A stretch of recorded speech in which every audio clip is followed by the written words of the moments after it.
पालमपुर नाम का एक गांव था। उस गांव में एक बहुत सुंदर सी नदी थी, लेकिन गांव वालों का ये मानना था कि वो नदी एक शापित नदी है।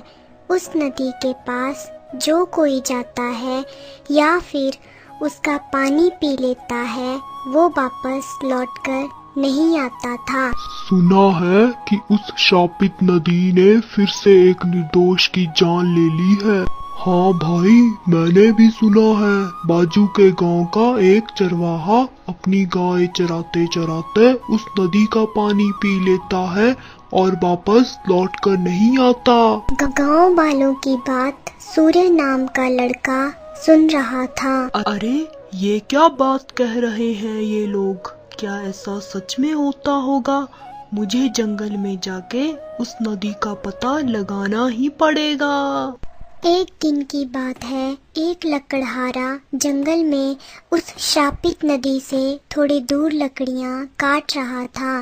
तभी उसे बहुत जोर की प्यास लगती है। अरे बहुत जोर की प्यास लगी है और ये एक ऊपर से गर्मी।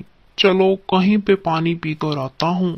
वो आगे एक रास्ते में चलने लगता है। तभी थोड़ी ही देर में उसे एक बूढ़ा दिखता है। वो दिखने में पागल और डरावना दिख रहा था। ये मूर्ख इंसान कहाँ पे जा रहा है? तुझे पता नहीं कि आगे जाने में आपत्ति है? चाचा, मैं तो अभी आ जाऊंगा। मैं वहाँ पे सिर्फ पानी पीने के लिए जा रहा हूँ। अरे तुझे पता नहीं है, वो जगह खतरे से खाली नहीं है। वहाँ पे जाना छोड़ दे और जहाँ से आया है वहाँ वापस चला जा। इतना कहकर वो पागल बूढ़ा वहाँ से चला जाता है और लकड़हारा अपने आप से कहता है, अरे कितना डरावना और पागल बूढ़ा था ये। उसकी बात अगर मैं मानूंगा तो मैं प्यासा ही मर जाऊंगा। वो लकड़हारा बूढ़े की बात को ठुकराकर उस नदी में पानी पीने के लिए जाता है। अरे वो बूढ़ा तो पागल है। देखो कितनी सुंदर नदी है ये। इसमें पानी पीने में क्या बुराई है। जैसे ही वो अपने दोनों हाथ नदी में डालता है तो अचानक से उसके हाथ किसी ने पकड़ लिए और वो चिल्लाने लगा, अरे ये मेरे हाथ किसने पकड़ लिए? अरे कोई है? मुझे बचाओ बचाओ। अरे छोड़ दो तुम मुझे, बचाओ बचाओ। इतना कहते ही वो मायावी हाथ लकड़हारे को नदी में खींच लेते हैं और लकड़हारा चिल्लाते हुए पानी में गिर जाता है। तभी उस नदी में से जोर जोर से हंसने की और ढोल नगाड़े बजने की आवाज सुनाई देती है। ये आवाज सुनकर गांव वाले डर जाते हैं। तभी सूर्य बोलता है, ये अजीब अजीब आवाजें कहाँ से आ रही हैं? अरे बाप रे, लगता है कि मायावी नदी ने फिर से कोई शिकार बना लिया है। हाँ, मैंने भी यही सुना है कि जब ये नदी किसी को अपना शिकार बना लेती है तभी ऐसी ही आवाज आती है। क्या ये आवाज वहाँ से आ रही है? हाँ सूर्य, ये आवाज वहाँ से ही आ रही है। अब तो उस नदी के पास जाने से बहुत डर लगता है भाई। सूर्य मन में बोलता है, अरे ये नदी में कौन सी माया छुपी है? इसके बारे में पता लगाना ही होगा। अगले दिन गांव में एक खबर आती है। अरे जो कल आवाज आ रही थी ना, वो श्रापित नदी में से ही आ रही थी। हाँ हाँ, एक लकड़हारा था जो पानी पीने नदी में हाथ डाले तो उसके हाथ पानी में कोई खींच लेता है। ये सुनकर सूर्य सोच में पड़ जाता है। वो घर जाकर अपनी दादी माँ से कहता है, दादी माँ, मैंने सुना है कि एक लकड़हारा उस श्रापित नदी का शिकार बन गया है। हाँ बेटा, मैंने भी सुना है, इसलिए मैं तुझे भी ना कह रही हूँ। कभी भी उस नदी के पास मत जाना बेटा। वो किसी को भी नहीं छोड़ती। जो भी जाता है उसे अपना शिकार बना लेती है। वो एक श्रापित नदी है।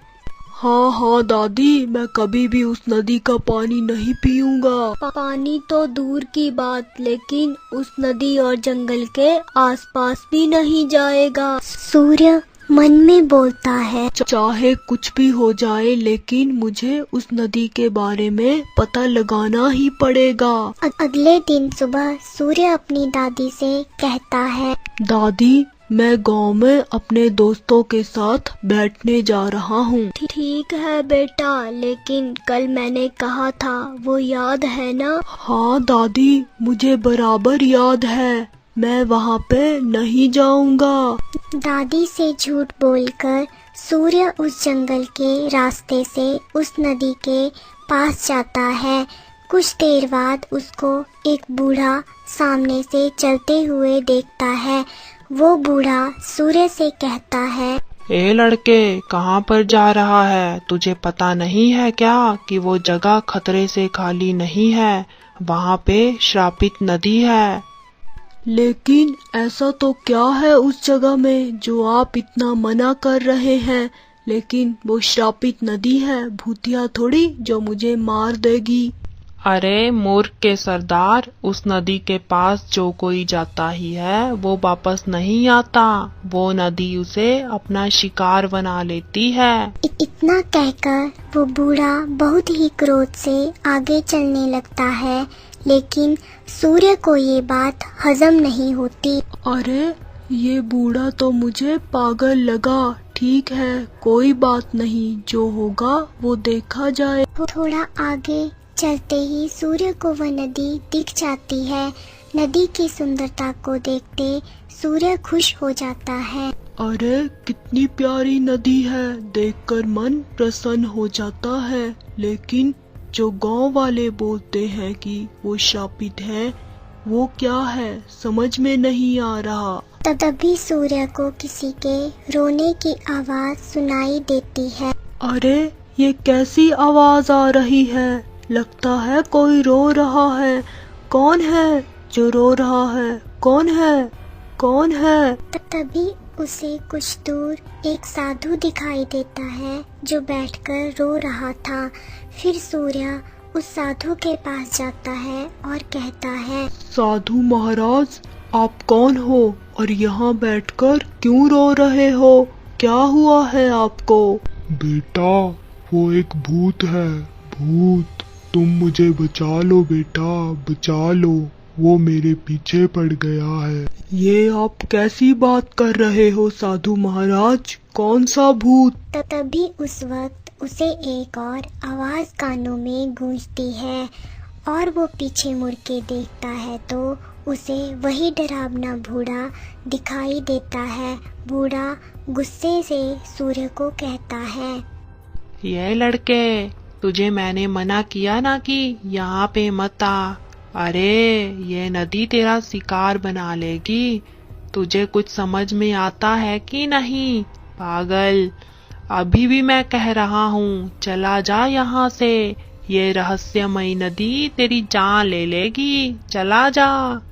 अरे आप इतना गुस्सा मत कीजिए, मैं जा रहा हूँ। लेकिन तू यहाँ अभी किससे बातें कर रहा था? अरे मैं इस साधु महाराज से बातें कर रहा था, वो बेचारे बहुत दुखी हैं। मुझे लगता है तू पागल हो गया है। यहाँ पर तो हम दोनों के अलावा और कोई नहीं है। सूर्य जैसे ही उस तरफ देखता है तो वहाँ पर कोई नहीं था। ये देखकर सूर्य चौंक जाता है। अरे यहाँ पर ही थे, वो कहाँ चले गए? मैं सच कह रहा हूँ चाचा।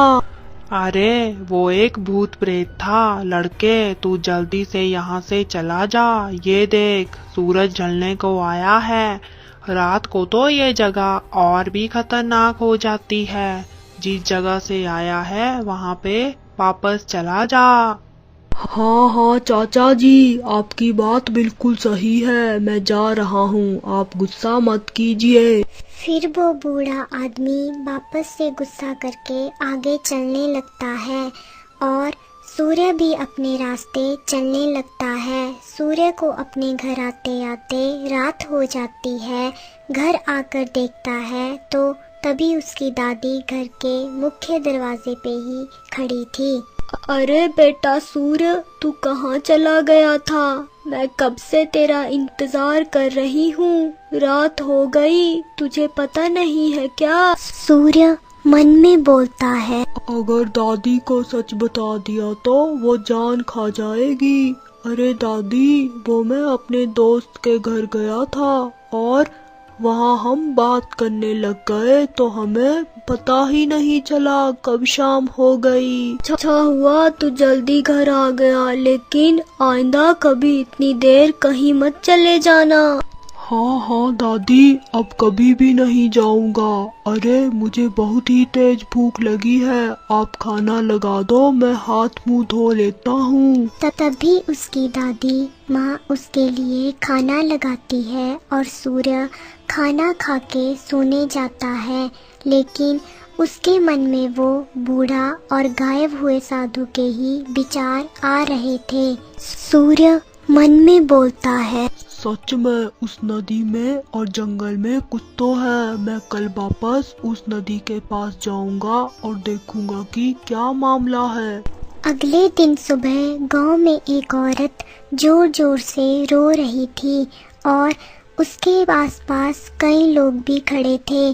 तो सूर्य वहां पे जाके एक आदमी से पूछता है, अरे भाई साहब, ये औरत क्यों रो रही है? क्या हुआ है उसको? अरे इसका पति रात में उस नदी वाले जंगल में चला गया था और आज भी वापस नहीं आया। हे भगवान, आपने ये क्या किया मेरे साथ? ओ बेचारी का दुख देखा नहीं जा रहा। इस नदी के बारे में मुझे आज कैसे भी करके कुछ निर्णय लेना है। अरे सूर्य, तू वहाँ पे मत जाना, मुझे कहना तो नहीं चाहिए, मुझे माफ करना, लेकिन तुम वहाँ से जिंदा नहीं आओगे। अरे बेटे, उस जंगल में या नदी की ओर जो कोई भी गया है वो वापस नहीं आया। सूर्य मन में बोलता है, ये नदी के बारे में कुछ ना कुछ उपाय जरूर लगाना पड़ेगा। पहले वहाँ पे जाकर सब कुछ अच्छे से समझना होगा, जो होगा वो देखा जाएगा। मैं आज रात को वहाँ पे जाता हूँ और अगर वो साधु महाराज मिल गए तो उससे कुछ पता चल सकता है। जैसे ही सूरज ढलता है और रात होती, सूर्य जंगल की ओर चला जाता है। चलते चलते कई देर हो जाती है। फिर बाद में उसे एक झोपड़ी दिखाई देती है जिसमें से अजीबोगरीब आवाज सुनाई दे रही थी। ये झोपड़ी से आवाजें कैसी सुनाई दे रही है? जरूर कुछ ना कुछ इस जंगल में मुझे पता लगाना ही होगा। उस झोपड़ी में जाकर देखता हूँ। वो झोपड़ी में जाकर देखता है तो वो तंग रह जाता है। उस झोपड़ी में वही पागल और डरावना दिखने वाला बूढ़ा कुछ मंत्र पढ़ रहा था और उसके आसपास इंसानी लाशें पड़ी हुई थी। ओम ब्रह्म राक्षस, ओम ब्रह्म राक्षस, ओम ब्रह्म राक्षस, भूतिया दे प्रसन्न हो। ये तो वही बूढ़ा है जो मुझे कल मिला था, और ये यहाँ पर किसकी बलि चढ़ाकर बैठा है? हे भूतिया दे, बस आज एक और मनुष्य की बलि चढ़ानी बाकी है आपको। उसके बाद सारी दिव्य शक्ति मेरे पास आ जाएगी और मैं इस दुनिया का सबसे शक्तिशाली राजा बन जाऊंगा। हा हा हा हा। सूर्य मन में बोलता है, अरे बाप रे, ये तो एक और इंसान को मारना चाहता है। मुझे यहाँ से थोड़ा दूर चलना चाहिए, क्योंकि यहाँ पर उसने अगर मुझे देख लिया तो मुझे भी मार डालेगा। इतना कहकर सूर्य वहाँ से दूर चलने लगता है। कुछ देर चलने के बाद वो उस रहस्यमयी नदी के पास आ जाता है। वहाँ पर वही साधु बैठकर रो रहा था। महाराज, आप अब भी यहाँ पर ही हैं? आप कल यहाँ से गायब कैसे हो गए थे? ये सब क्या हो रहा है इस जगह पर? मुझे तो कुछ समझ नहीं आ रहा। तुम डरोगे तो नहीं ना बेटा, तो तुम्हें बताता हूँ। नहीं नहीं महाराज, मैं नहीं डरूंगा। आप मुझे बताइए, मैं यही सब जानने के लिए तो इतनी रात को इस भयानक जंगल में घूम रहा हूँ।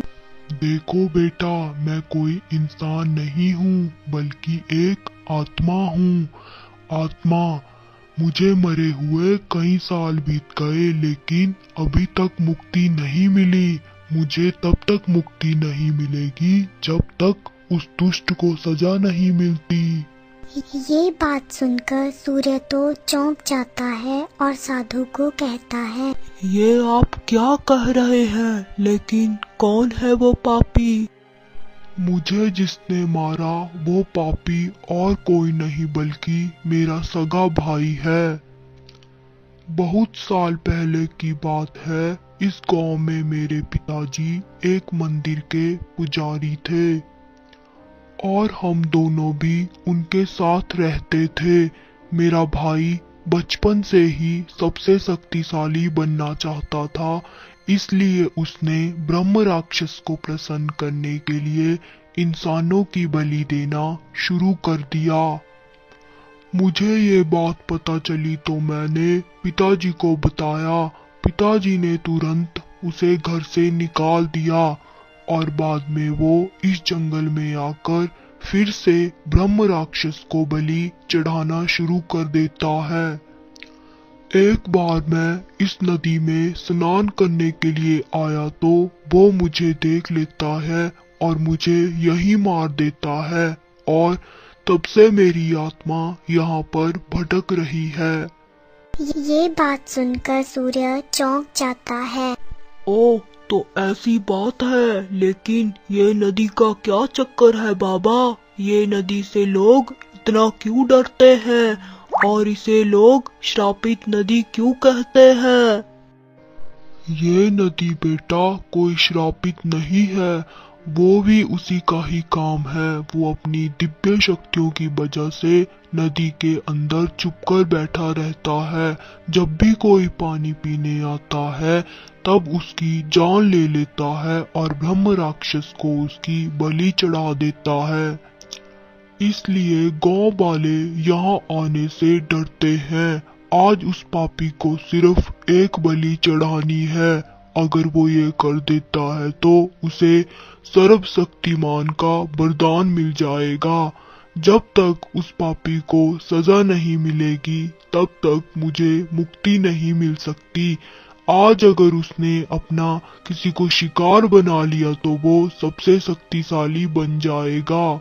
नहीं नहीं, मैं अब किसी और बलि नहीं चढ़ने दूंगा। मैं गांव वालों के साथ मिलकर उसे मरवा देता हूँ।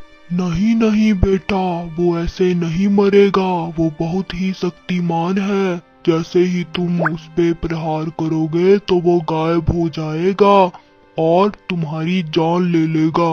लेकिन तो अब इससे छुटकारा कैसे पाए? क्या उपाय है कुछ उसका?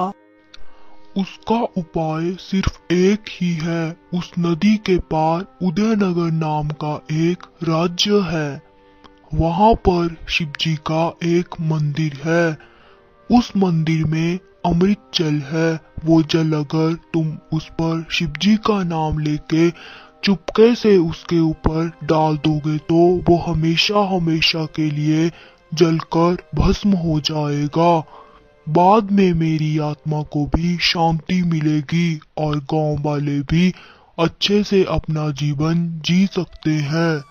मैं सुबह ही वहाँ जाता हूँ और वो अमृत लेकर आता हूँ। इतना कहकर सूर्य वहाँ से चला जाता है और अगले दिन सुबह सूर्य अमृत जल लेने जाता है। नमस्कार पुजारी जी, मैं नदी के उस पार वाले गांव से आया हूँ। मुझे एक लोटा अमृत जल दे दो। मुझे अमृत जल की जरूरत है। नमस्कार बेटा, अभी तुम्हें जल देता हूँ, रुको। वहाँ से जल लेकर सूर्य उस बूढ़े की झोपड़ी के पास जाता है। तभी वो बूढ़ा तपस्या कर रहा था ब्रह्म राक्षस की। ओम नमः शिवाय। इतना कहकर सूर्य सारा अमृत जल उसके ऊपर डाल देता है और वो बूढ़ा एक आग में जलने लगता है। ए दुष्ट लड़के, ये तूने अच्छा नहीं किया। इतना बोलते ही वो भस्म हो जाता है।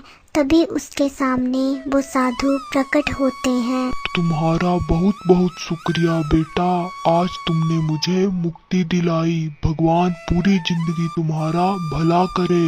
इतना कहकर वो साधु आलोकित हो जाते हैं। बाद में गांव में सूर्य को पुरस्कार मिलता है और सारे गांव वाले सूर्य की तारीफ करते हैं और वो नदी और जंगल अब पहले जैसे ही पवित्र हो